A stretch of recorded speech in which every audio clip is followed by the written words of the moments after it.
Well, when we think about the actual time Jesus spent walking this earth and the powerful messages he shared and left behind, experts will say it is imperative that we take into consideration the culture and times in which he lived. Surrounded by ancient Jewish traditions, customs, and events, we know that many of the parables Jesus used and the life he lived was based on the Jewish culture around him. Bible scholar Joe Amaral has taken it upon himself to delve into some of those events and cultural traditions of that time and has put together this resourceful documentary entitled Understanding Jesus.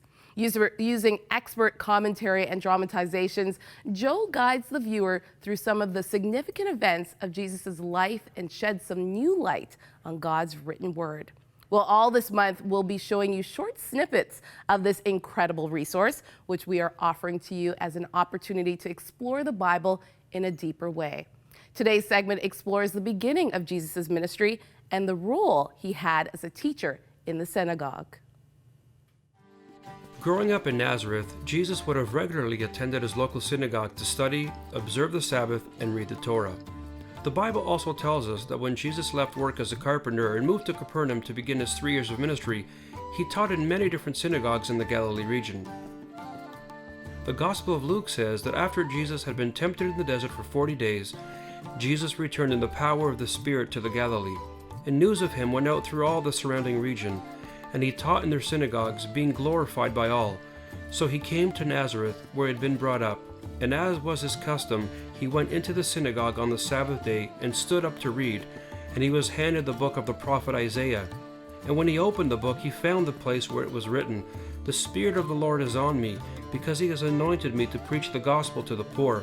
He has sent me to heal the brokenhearted, to proclaim liberty to the captives and recovery of sight to the blind, to set at liberty those who are oppressed, to proclaim the acceptable year of the Lord."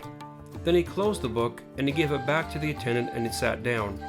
And the eyes of all who were in the synagogue were fixed on him, and he began to say to them, "Today this scripture is fulfilled in your hearing." Without truly understanding the Jewishness of Jesus, we cannot fully appreciate the picture that Luke is painting for us in this verse. What did it mean to be handed the book of the prophet Isaiah? And more importantly, why were all eyes fixed upon Jesus when he sat down after reading? I love these segments. They're so encouraging and so fascinating. Well, combining the explanations of experts along with the dramatization of significant events, this documentary will be a valuable resource as you dig deeper into the life of Jesus. Understanding Jesus is our offer to you all this month.